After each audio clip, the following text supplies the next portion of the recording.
तो आज हम बात करेंगे गीता के अध्याय 6 के बारे में, जिसको ध्यान योग या ध्यान का योग के नाम से जाना जाता है। श्री कृष्ण कर्म योग और कर्म संत के असमान आकलन के अनुक्रम को अध्याय से 6 अध्याय में जारी किया और पहले वाले मार्ग के अध्ययन की संतुष्टि करते हैं। जब हम अभिनय के साथ काम करते हैं तब हमारा मन शुद्ध हो जाता है और हमारी आध्यात्मिक भावनाएं गहन हो जाती हैं। फिर जब मन शांत हो जाता है तब साधना आंदोलन का मुख्य साधन बन जाता है। ध्यान योगी मन को वश में करने का प्रयास करते हैं, क्योंकि प्रशिक्षित मन हमारा बुरा शत्रु है और शिक्षा मन हमारा प्रिय मित्र है। श्री कृष्ण अर्जुन को सावधान करते हुए कहते हैं कि कठोर तप में लीन रहने से कोई सफलता प्राप्त नहीं होती और इसलिए मनुष्य को अपने खान पान, कार्यकलापों, आमोद प्रमोद और निंद्रा को जारी रखना चाहिए। आगे फिर वे मन को भगवान में सिद्ध करने के लिए साधना का वर्णन करते हैं। जिस प्रकार से वायु अनुपयोगी स्थान पर बने रहना दीपक की नाव में झिलमिलाहट नहीं होती, ठीक उसी प्रकार साधक को मन साधना में स्थिर रहना चाहिए। वास्तव में मन को वश में करना कठिन है, लेकिन अभ्यास और आदत को नियंत्रित किया जा सकता है। इसलिए मन जहाँ कहीं भी भटकने लगे तब हमें वहाँ से वापस तीर्थ यात्रा पर जाना चाहिए। जब मन शुद्ध हो जाता है तब यह अलौकिकता स्थित हो जाती है। इस राज्य की समाधि में कहा गया है कि इसमें मानव यात्रा का आनंद प्राप्त होता है। इसके बाद अर्जुन उस साधक के भाग्य के संबंध में प्रश्न करता है जो इस मार्ग का आह्वान करना चाहता है, लेकिन अस्थिर मन के कारण लक्ष्य तक स्थिर में रहता है। श्री कृष्ण ने उसे पुनः प्रकाशित किया कि जो भगवत प्राप्ति के लिए प्रयास करता है उस पर कभी भी बुरा नहीं हो सकता। हमेशा से पूर्व जन्मों में भगवान द्वारा संग्रहित हमारे आध्यात्मिक गुणों का लेखा जोखा रखा गया है और अगले जन्मों में उस ज्ञान को पुनः जारी किया जाता है, ताकि हम अपनी यात्रा जहाँ से करें वहाँ से उसे पुनः आरंभ करके आगे जारी रखें। कई पूर्व जन्मों से संयोजित पुण्य और गुणों के साथ योगी अपने वर्तमान जीवन में भगवान तक का समावेश करते हैं। इस अध्याय का समापन इस उद्घोषणा के साथ होता है कि योगी भगवान के साथ मिलकर काम करने का प्रयास करते हैं। इसलिए वह तपस्वी, ज्ञानी और कर्मकांडों का पालन करने वाले अरिंद से श्रेष्ठ होता है। सभी योगियों में से जो भक्ति में तल्लीन रहता है वह सर्वोत्तम होता है। परम प्रभु ने कहा, वे मनुष्य जो कर्म की कामना से अपने नियत कर्मों का पालन करते हैं वे वास्तव में संत और योगी होते हैं, न कि वे जो अग्नि उत्तर यज्ञ नहीं करते अर्थात अग्नि नहीं जलाते और शारीरिक कर्म नहीं करते। जिस संत के रूप में जाना जाता है वह योग से भिन्न है। कोई भी आस्तिक का त्याग बिना संत नहीं बन सकता। जो लोग योग में पूर्णतः की अभिलाषा करते हैं वे अपनी साधना में परम शांति को साधन करते हैं। जब कोई मनुष्य न तो इंद्रिय विषयों में और न ही कर्मों के मिश्रण में सक्त होता है और कर्म फल के सभी त्याग करने के कारण ऐसे मनुष्य को योग मार्ग में आरूढ़ कहा जाता है। मन की शक्ति से अपना आत्म विरोध करो और स्वयं का पतन न हो। मन जीवात्मा का मित्र और शत्रु भी हो सकता है। जो मन पर विजय पाली है मन उसका मित्र है, दोस्त है। जो ऐसा करने में आता है मन उसका शत्रु के समान कार्य करता है। वे योगी के मन पर विजय पाली है वे शीतलता सुख दुख और मन अपमान के दंडों से ऊपर उठ जाते हैं। ऐसे योगी शांत रहते हैं और भगवान की भक्ति के प्रति उनकी श्रद्धा अटल होती है। वे योगी जो ज्ञान और विवेक से अवतरित होते हैं और जो इंद्रियों पर विजय पा लेते हैं वे सभी ब्रह्मांड में अवचलित रहते हैं। वे कूड़ा करकट पत्थर और सोने को एक समान दृष्टि से देखते हैं। योगी शुभ चिंतकों मित्रों शत्रुओं पुण्य आत्माओं और पापियों को सबसे पहले समान भाव से देखते हैं। इस प्रकार जो योगी मित्र सहयोगी शत्रु को समस्त दृष्टि से देखते हैं और शत्रुओं एवं साधु संबंधों के प्रति तटस्थ रहते हैं तथा पुण्य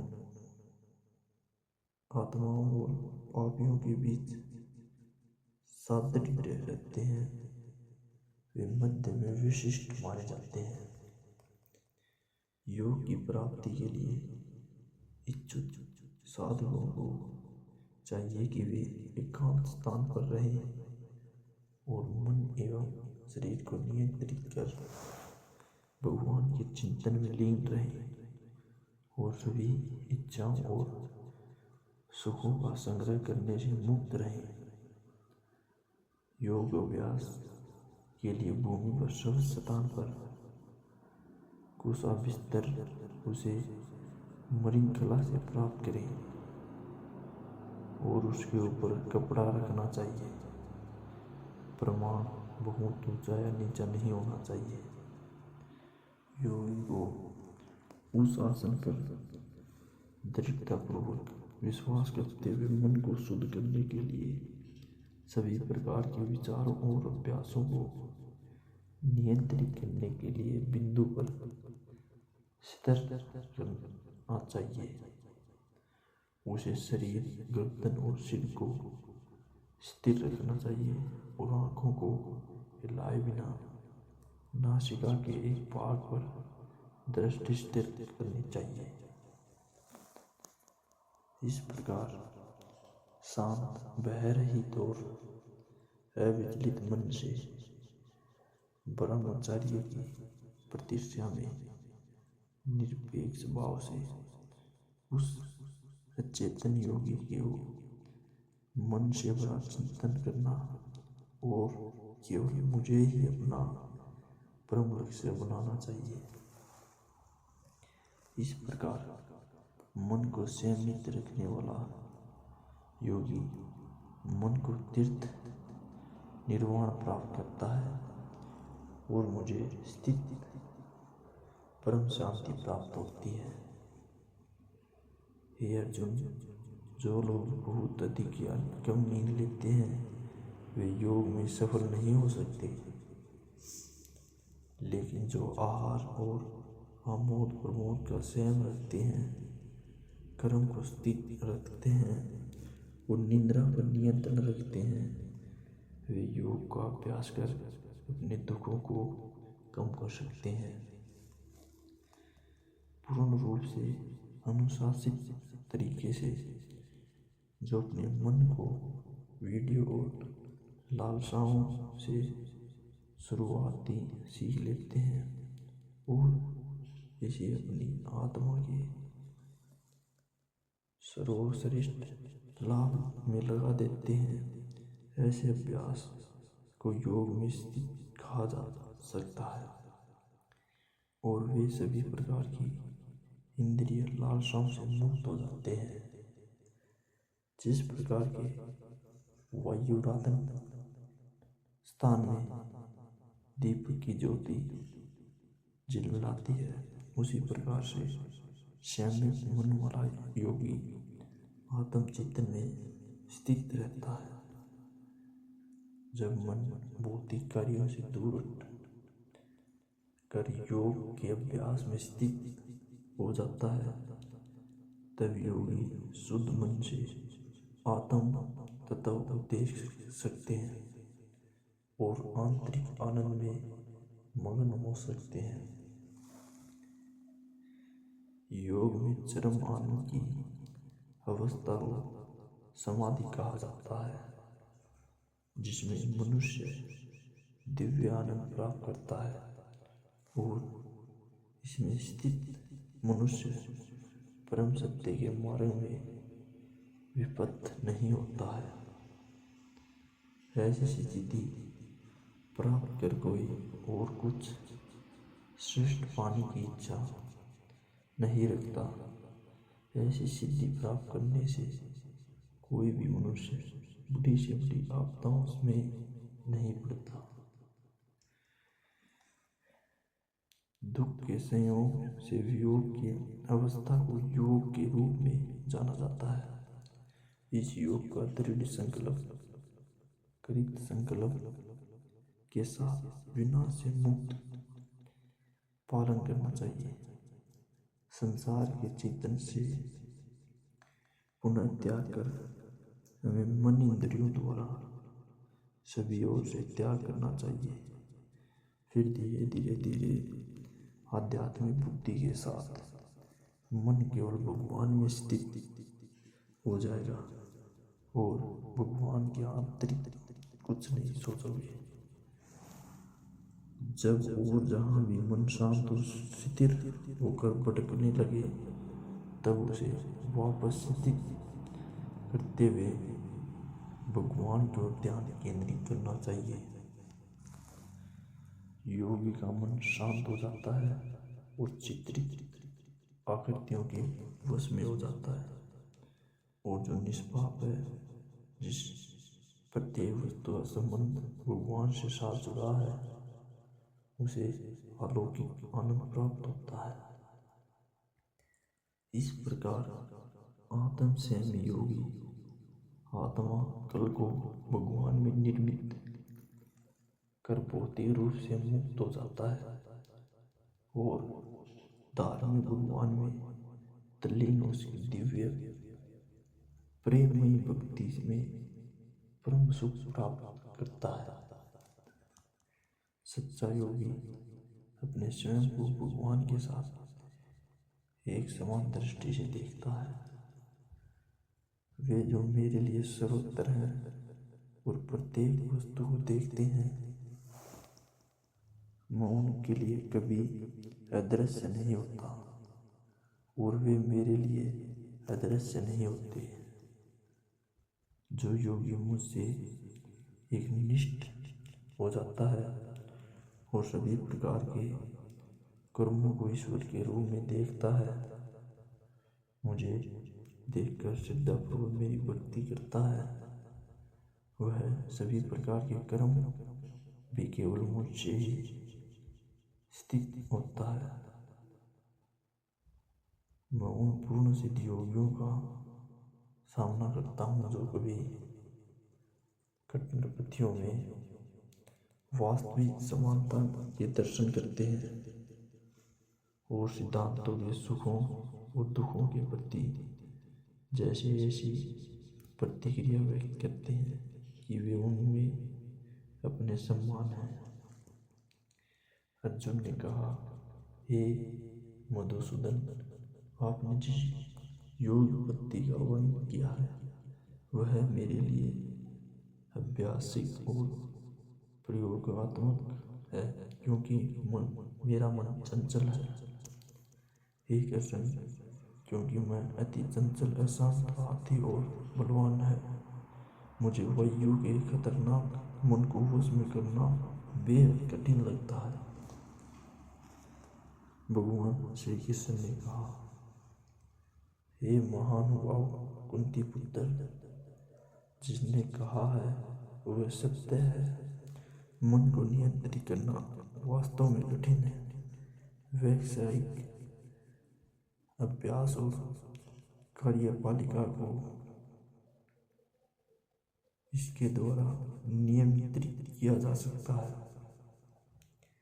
अन्य मन निर्कुश है, उसके लिए जो योग करना कठिन है, लेकिन मन को नियंत्रित करने की सीख ली जाती है और जो गुणात्मक रूप से निष्ठापूर्वक प्रयोग किया जाता है वे योग में पूर्णता प्राप्त कर सकते हैं।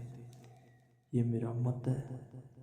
अर्जुन ने कहा, हे कृष्ण, योग में कहा गया है कि योगी का भाग्य क्या होता है, जो श्रद्धा के साथ इस पथ पर रुकता है, तो वही रहता है जो शिथिल मन के कारण प्रयास नहीं करता और इस जीवन में योग के लक्ष्य तक इस पथ पर रहता है।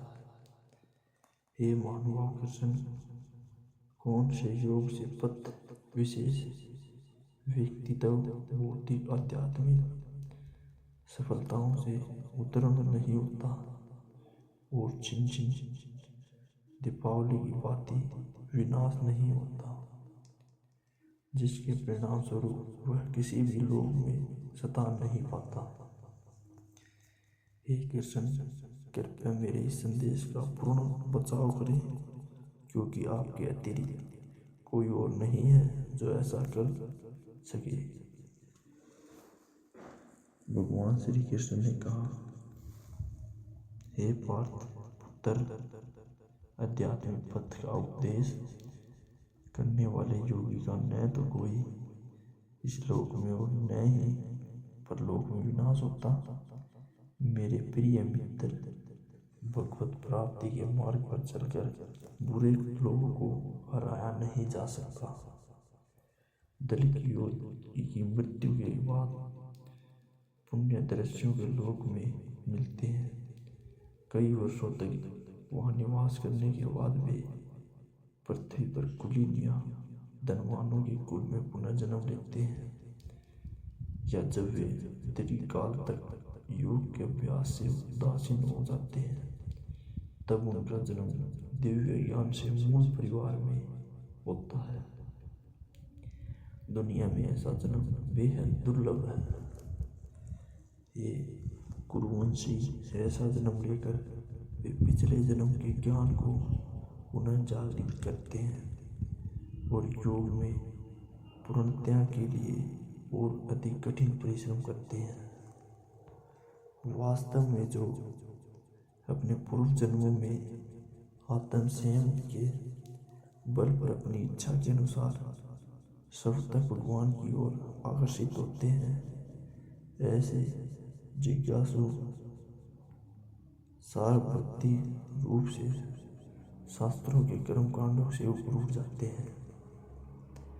पिछले कई जन्मों में संचित पूर्ण कर्मों के साथ जब ये योगी आध्यात्मिक मार्ग में आगे बढ़ने निष्ठापूर्वक प्रयास करने में लगे रहते हैं, तब वे पवित्रता की कामना से शुद्ध हो जाते हैं और इसी जीवन में पूर्णता प्राप्त कर लेते हैं। एक योगी तपस्वी से, ज्ञानी और सकाम मंत्र से भी श्रेष्ठ है। मूलतः हे अर्जुन, तुम सभी प्रकार के योगी बनो। सभी योगियों में से एक जैसा मन हमेशा मुझसे तल्लीन रहता है और जो अगाध श्रद्धा से मेरी भक्ति में रहता है, वे मैं सर्वश्रेष्ठ मानक हूँ।